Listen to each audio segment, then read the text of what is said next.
Why am I done buying silver rounds in 2022? And what direction am I going in when it comes to stacking? Well, we got that and some of my latest pickups over the last couple of weeks coming up next, so stay tuned.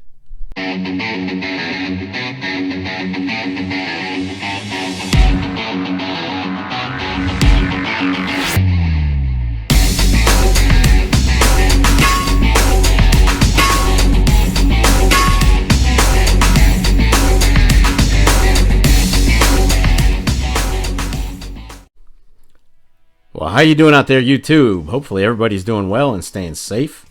Welcome to episode number 48 of the Silver and Gold Stack Attack. And as always, I really appreciate you stopping by to check out the video. And if you'd like to help support this channel, then why not click that thumbs up, comment, or subscribe if you haven't already done so. You guys know I appreciate all the support. So, why am I done buying silver rounds for 2022? Well, for a couple reasons. Number one, between government-backed bullion and generic rounds, I've actually crossed over the 600 ounce mark in silver rounds alone in just the year I've been stacking, so I need to change up the game a little bit. I'm still going to buy a round here and there if I really like the design, like one I'm getting ready to show you later on in this video. But as for stacking, yeah, I'm done stacking those for the year. Number two, the way I'm getting ready to start stacking is far more cost-effective for adding overall quantity. And here's how I'm getting ready to do it right here. You're looking at it. 10 ounce bars, 5 ounce bars. That's what I'm changing to for all of 2022. Right now at current spot price, I'm able to get these 10 ounce bars right around $2.50 or less. That's a solid price, and it brings your cost per ounce to just $25. I'm also able to buy the 5 ounce bars at right about $1.35. Which breaks down to 27 an ounce. And you can see the cost per ounce going up as the bar gets smaller. But we'll talk about that in just a minute. My plan is to buy at least one 10 ounce bar a week for the remainder of the year, along with one 5 ounce bar. So that's 15 ounces of bars a week. That should pad my stack and weight goal for 2022, because I'm looking for the most cost-effective quantity this year. And when 2022 is up, I'll go back to buying government-backed bullion for 2023. Alright, now storage-wise, these are pretty easy to stack and store in large amounts. Bars are flat. Everyone has different storage methods, but if you do your rounds and bars right, there should only be a small difference in the amount of space both will take up. Here's a tube of 25 maples, and then of course you stack these carefully, of course. That's all you have. So you can see the difference there. There's 25 ounces here, 25 ounces here. However you do it, that's your prerogative. I'm going to stick with my way, which is to put them in capsules. Now, I can hear all the OGs moaning and groaning right now. Why would you waste money on plastic?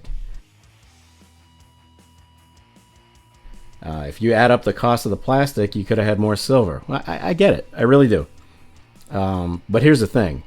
I'm not only a stacker, but I'm also a collector, and I like my stuff to stay kind of pristine, even though milk spotting can occur whether it's in a capsule or a slab, no matter what you do. How many of you have seen your eagle spot in a capsule years later down the road, and you're like, well, it's sealed. It doesn't matter. It's going to happen one way or the other. But here's the thing. This is why grading companies tend to avoid, they'll do eagles, but they hate to do them because down the road they can milk spot.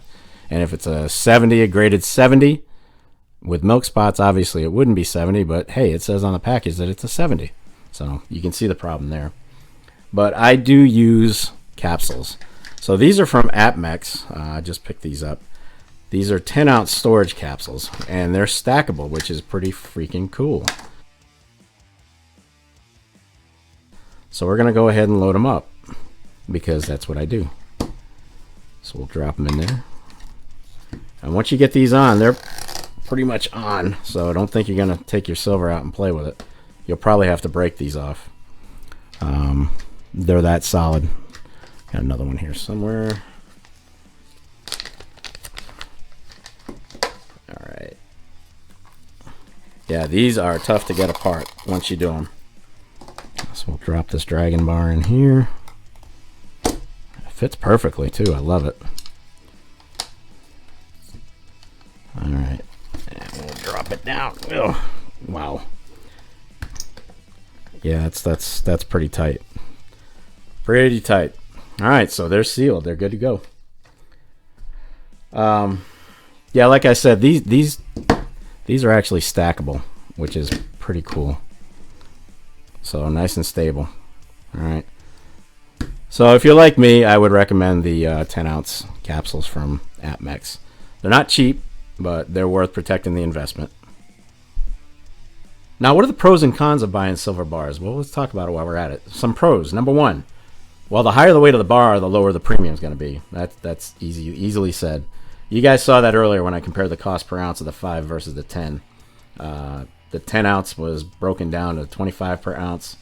5 ounces broken down to 27 per ounce. And the smaller the bars get, the higher the per ounce is going to go. Now, that being said, I've set my bar limit to no higher than 10 ounces. When I make a purchase, it's not going to be any bigger than 10-ounce bars. Regardless of how much I'd save with heavier bars, I'm just not going to buy heavy bars. My end goal is to eventually sell everything when retirement rolls around, or if spot price has gone to hell, I'll give the entire collection to my kids as part of their inheritance. And then they can hang on to it for years hoping it comes up, just like we did. The other reason I'm buying smaller weights is for the SHTF scenario, which, we're all hoping never comes around, bottom line. But the last thing in that scenario is you don't want to be stuck with a bunch of 100-ounce bars of silver. Smaller increments are going to be easier to trade, and you don't have to worry about breaking down oversized bars. And while you're at it, you're going to lug around 100-ounce bars? It's just not conducive to an SHTF scenario. Pro number 2, you can stack these bars pretty efficiently because you don't have to collect 10 rounds versus one 10-ounce bar. They're flat, they're stackable, and they don't take up a whole lot of space. Number 3, bars allow you to stack weight if you're on a budget, or even if you're not on a budget, if you're looking for the best deal. It's more cost effective to buy these bars than government-backed and a lot of other generics. And pro number 4, bars are good for a long-term hold. Keyword, long term. There is no sense in buying big bars unless you plan on keeping them for a while. Why anybody would buy a big bar and try to sell it a few months later is beyond me. And we'll go over the reason why when we hit the cons. And those cons are, number 1, when you try to sell a bar to an LCS or a dealer, you're most likely going to get spot price or even below. And that monster 100-ounce bar that you bought back in the day to impress your fellow stackers, you might have a hard time unloading it at all. I know a lot of LCSs that won't touch them because, they can sometimes take a long time to sell. Those big bars can sit for months if the right buyer doesn't come around. It's a niche crowd that buys them. Con number 2, far, far less liquidity than government-backed bullion. Let's face it. These here, Eagles, Maples, Britannias, they all have a legit market for resale, which pretty much guarantees you'll be able to unload them very easily when you're ready. And you stand a decent chance of getting a bit of your premium back too, depending on spot price. So none of that will matter if silver shoots over the price you paid for it and you decide to sell. Hopefully that'll be the case when most of us sell, but who knows? Who knows? We've been chasing the silver ghost for I don't know how many years. My grandfather did it. My father did it. They were all hoping the same thing. My grandfather cashed in on the big one back in 80, 81, whenever that was. He cashed it all in. But the rest of us might not get so lucky. All right, con number 3. Bars can be bad for short-term holds. We talked about this a few minutes ago. If your plan is to buy these bars to make a quick buck on them, you're taking on a bad strategy, period. The only way short sell is going to work is if you find a buyer who's willing to pay more than you did. And there's no guarantee of that. So if you do find a buyer, what are the odds they'll be willing to give you just what you paid for it or even over? Was all that effort worth making a couple of bucks? I don't know. One exception to that is if you're able to land a hot new item, a hot bar, limited edition. I'll give you an example, the Britannia bar back in the day when it sold. They sell for much, much more than what they were bought for. So that may be the only, but that Britannia bar took time to go up. It wasn't instant. So that strategy might work for some, but it's not my game. I'm going to be holding these long term. And I don't know. It's just not a good idea to think you're going to get money on these in the short term. It's not a good idea. Now, I did mention earlier that I would still buy rounds in 2022 that appealed to me, but I wouldn't stack them. I'll be a one and done. So that being said, this is one I absolutely could not resist, and I definitely overpaid for it, but I have my reasons.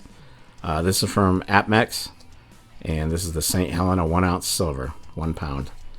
All right, and I'll tell you why I couldn't resist this one, so let's open it up. Yeah, normally I would never, you'd never catch me dead paying $44 for 1 silver round. All right. Oh, there's Her Highness, looking grandmotherly as ever. Some things never change. But here's why I bought it. You guys know my channel logo is a cobra. And when I saw this, I could not resist it. I was half tempted to buy the gold version, but it's way overpriced, just like this one is. So you get a good look at it. I couldn't resist that. It's got my channel logo on it.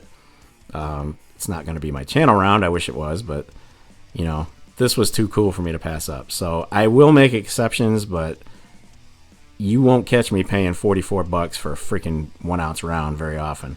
Now, on the flip side, these weren't just mass-produced either. These are limited to 7,500. So the mintage was really low on them. So I was pretty stoked to pick this up. I think it's fantastic. So, but that's the one exception. Well, it's time to wrap this video up. Just remember that when you're stacking, it's important to keep the reason you even started stacking at the forefront of your brain housing group. Way too many times I see stackers who start off for the right reasons, but then they stray from the plan, buying expensive boutique silver. Present party included. They buy limited editions, or they even venture off into the numismatic realm without fully understanding any of it. You just don't jump into numismatics. You've got to read, you got to educate, you got to know what you're doing. There's a lot going on with numismatics that you have got to educate yourself on before you even take it on. You start off easy, like most of us did if you venture into that realm. We started off with Morgans, peace dollars, whatever. Those are easy. You can learn about those. But if that's the strategy you take, that's a great way to lose money because you don't have knowledge of what you're buying. I look at it like this. You can keep to your original stacking goal and sometimes stray off the path to buy that one piece, you know, that really stands out to you. There's nothing wrong with that. There really isn't, as long as you keep your focus on your original plan. I look at my stack as a savings account, whether I cash in on it or my kids cash in on it. I might not get exactly what I have into it when I sell it, but I'm going to get something back, and that's in stark contrast to just spending that money on other things that I wouldn't have gotten anything back on. That's, I mean, bottom line. So I'm going to stack smart. Okay, I'm going to be stacking these 10 ounces, these 5 ounces, pick up the occasional round that I overspend on. We're all guilty of it. Don't look at me like that. And we'll go from there. But that's it for this one. I appreciate you hanging out to the end. Would love to hear some comments down below on what your thoughts are on bars versus rounds. Are you collecting 10 ounces or are you just sticking with these 1 ounces? Which can be cool, by the way. I mean, there's nothing wrong with these 1 ounce rounds. I believe that's an APMEX Year of the Dragon round. I love dragons. What can I tell you? I think they make great bullion, great silver. So yeah, leave me a comment down below and let me know what you think about all that. And we will catch you next week on the 49th edition of the Silver and Gold Stack Attack. In the meantime, you know the drill. Get stacked. Peace.